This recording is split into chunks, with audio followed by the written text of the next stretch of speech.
Hi friends, welcome back to Jeena's Yummy Treats. ഇന്നിവിടെ നല്ല മഴ പെയ്യുന്നുണ്ട്, നല്ല കാലാവസ്ഥയാണ്.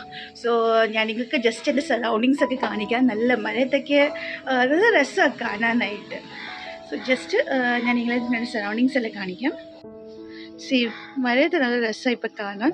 ആ ഒരു ക്ലൈമറ്റൊക്കെ നമുക്ക് നല്ല നല്ല കാഴ്ച, ഗ്രീനറിയും ഫുൾ ഇത് നമുക്ക്. സോ ഈ ഒരു ക്ലൈമറ്റിൽ നമുക്കൊരു സ്റ്റാർട്ടറായിട്ട് എന്തെങ്കിലുമൊക്കെ കിട്ടിക്കഴിഞ്ഞാൽ നല്ലതായിട്ട് തോന്നും, റൈറ്റ്? സോ എൻ്റെ കയ്യിൽ ബേബിക്കോൺ ഇരിപ്പുണ്ട്. അപ്പോൾ ഞാൻ വിചാരിച്ചു ബേബിക്കോണിൻ്റെ ചില്ലി ഉണ്ടാക്കിയാലോ. ബേബിക്കോണൊക്കെ നോർമലി പിള്ളേർക്ക് ഇങ്ങനെ പുഴുങ്ങിയൊക്കെ കൊടുക്കാൻ നമുക്ക് നല്ലൊരു ഹെൽത്തി ഡിഷാണ്. പക്ഷേ ചില ആൾക്കാർക്കൊക്കെ പുഴുങ്ങി ഇഷ്ടമല്ലായിരിക്കും. അപ്പോൾ നിങ്ങൾ ഇതുപോലെ ചില്ലി ഉണ്ടാക്കി കൊടുത്താൽ മതി, അവർക്കൊക്കെ ഒത്തിരി ഇഷ്ടപ്പെടും. ഈവൻ വലിയ ആൾക്കാർക്കും ഇത് ഒത്തിരി ഇഷ്ടപ്പെടുന്നതായിരിക്കും. ഇത് നിങ്ങൾക്കിത് സ്റ്റാർട്ടറായിട്ട് യൂസ് ചെയ്യാം, അല്ലെങ്കിൽ ചപ്പാത്തിയുടെയൊക്കെ കൂടെ സൈഡ് ഡിഷായിട്ട് വേണമെങ്കിൽ നിങ്ങൾക്ക് ഇത് യൂസ് ചെയ്യാവുന്നതാണ്. സോ ഇതെങ്ങനെയാണ് പ്രിപ്പയർ ചെയ്യുന്നതെന്ന് നമുക്ക് നോക്കാം. അപ്പം നമുക്ക് ഡയറക്റ്റ് വീഡിയോയിലോട്ട് പോകാം. ആദ്യം നമുക്ക് ബേബിക്കോണിനെ വെട്ടിക്ക് കഴുകി അതൊന്ന് കട്ട് ചെയ്തെടുക്കാം. ഞാനിപ്പോൾ എങ്ങനെ കട്ട് ചെയ്യുന്നത് അതുപോലെ നിങ്ങൾക്ക് കട്ട് ചെയ്തെടുക്കാവുന്നതാണ്. അതിനകത്തോട് ആവശ്യം അനുസരിച്ച് ഉപ്പിട്ട് കൊടുക്കാം. പിന്നെ കുരുമുളക് പൊടി ഞാൻ ഇവിടെ 1 ടേബിൾ സ്പൂൺ എടുത്തിട്ടുണ്ട്.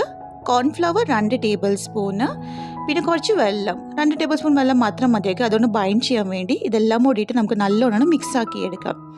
ഇതിനി നമുക്ക് നല്ല ചൂട് എണ്ണയിൽ ഒന്ന് ഫ്രൈ ചെയ്തെടുക്കണം. നല്ല ക്രിസ്പ് ആവുന്ന വരെ നമുക്കിതൊന്ന് ഫ്രൈ ചെയ്തെടുക്കേണ്ടതാണ്. പെപ്പർ പൗഡറൊക്കെ നിങ്ങൾക്ക് നിങ്ങളുടെ എരിവ് അനുസരിച്ച് ഇടാവുന്നതാണ്. അപ്പോൾ നിങ്ങൾക്ക് കൂടുതൽ എരിവ് വേണമെങ്കിൽ അതനുസരിച്ച് നിങ്ങൾക്ക് പെപ്പർ പൗഡർ കൂടുതൽ ഇടാവുന്നതാണ്. ഇതിപ്പോൾ നല്ലോണം ഫ്രൈ ആയി വന്നിട്ടുണ്ട്. ഇത് നമുക്ക് ടിഷ്യൂ പേപ്പറിലോട്ട് മാറ്റി വെക്കാം. അടുത്തായിട്ട് നമുക്കൊരു കടായി എടുക്കാം. അതിനകത്ത് 1 ടേബിൾ സ്പൂൺ ഓയിൽ ഒഴിച്ച് കൊടുക്കാം. ഞാനിവിടെ അയൻ്റെ കടായി എടുത്തേക്കുന്നത്. ഇനിയും 2 ടേബിൾ സ്പൂൺ ഗാർലിക് ഇട്ട് കൊടുക്കാം. അത് 1 മിനിറ്റ് ഒന്ന് നല്ലോണം സോട്ട് ചെയ്തെടുക്കണം. പിന്നെ 1 ടേബിൾ സ്പൂൺ ഇഞ്ചി ഇട്ട് കൊടുക്കാം. ഈ ഇഞ്ചിയും ഗാർലിക്കും ഒന്ന് നല്ലോണം വെന്ത് വരണം. അത് കഴിഞ്ഞിട്ട് ഞാനിവിടെ തന്നെ സ്പ്രിംഗ് ഓണിയനാണ്, നിങ്ങളുടെ കയ്യിൽ ഉണ്ടെങ്കിൽ അത് ഇടാം, അല്ലെങ്കിൽ നോർമൽ ഒരു ഓണിയൻ ഇട്ടാൽ മതി. അത് ജസ്റ്റ് ഒരു സ്ലൈറ്റ്ലി ബ്രൗൺ ആവുന്ന വരെ നമുക്ക് ഇതൊന്ന് വേവിച്ചെടുക്കണം. ഇനി നമുക്കിതിൻ്റെ green capsicum, yellow bell paper, red bell paper, ഈ 3 എണ്ണം കൂടിയിട്ട് നമുക്കിത് നല്ലോണം 1 മിനിറ്റ് നല്ലോണം സോട്ട് ചെയ്തെടുക്കേണ്ടതാണ്. ജസ്റ്റ് ഒന്ന് വെന്ത് കിട്ടിയാൽ മാത്രം മതി. ഒരു ക്രഞ്ചിനെസ് വേണം. ഇനി അതിനകത്തോട്ട് 2 ടേബിൾ സ്പൂൺ സോയാ സോസ് ഇട്ടിട്ട് നമുക്ക് നല്ലോണം മിക്സ് ആക്കിയെടുക്കാം. ആ സോയാ സോസിൻ്റെ ടേസ്റ്റ് നല്ലോണം കിട്ടാൻ വേണ്ടിയാണ് നമ്മളിത് മിക്സ് ആക്കുന്നത്. അത് കഴിഞ്ഞിട്ട് 1 table spoon Schezwan sauce, 1 table spoon red chilli sauce, oyster sauce, ഇത് 1 ടേബിൾ സ്പൂണാണ്. ഇത് ഓപ്ഷനല്ല, നിങ്ങൾക്ക് ഉണ്ടെങ്കിൽ മാത്രം ഇട്ടാൽ മതി. ഇതെല്ലാം കൂടിയിട്ട് നമുക്ക് നല്ലോണം ഇതൊന്ന് സോട്ട് ചെയ്തെടുക്കേണ്ടതാണ് 1 മിനിറ്റ്.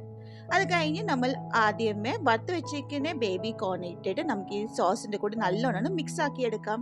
സോ നല്ലോണം ഒരു ടോസ് കൊടുത്തു കഴിഞ്ഞാൽ ഇത് ഹൈ ഫ്ലെയിമിലായിരിക്കും നമ്മളിത് കുക്ക് ചെയ്യേണ്ടത്. ലാസ്റ്റ് കുറച്ച് സ്പ്രിംഗ് ഓണിയൻ കൂടി ഇട്ട് നല്ലോണം മിക്സ് ആക്കിയാൽ നമ്മുടെ ബേബി കോൺ ചില്ലി ഇവിടെ റെഡി ആയിട്ടുണ്ട്. അപ്പോൾ എല്ലാവരും ഇത് ട്രൈ ചെയ്ത് നോക്കണം. ഇൻസ്റ്റൻ്റ് ആയിട്ട് നമുക്ക് പെട്ടെന്ന് ഉണ്ടാക്കിയെടുക്കാവുന്ന ഒരു സ്റ്റാർട്ടർ റെസിപ്പിയാണ്. പിള്ളേർക്കൊക്കെ ഒത്തിരി ഇഷ്ടപ്പെടും. നിങ്ങൾക്ക് ഇഷ്ടപ്പെട്ടിട്ടുണ്ടെങ്കിൽ അതിൻ്റെ ഫീഡ്ബാക്ക് ഷുവർ ആയിട്ട് അറിയിക്കുന്നത്. പിന്നെ ആദ്യമായിട്ട് എൻ്റെ വീഡിയോ കാണുവാണെങ്കിൽ എൻ്റെ ചാനൽ ഒന്ന് സബ്സ്ക്രൈബ് ചെയ്യാൻ മറക്കല്ലേ. ഇനി അടുത്ത വീഡിയോയിൽ കാണാം. അതുവരെ താങ്ക് യു ഫോർ വാച്ചിങ്.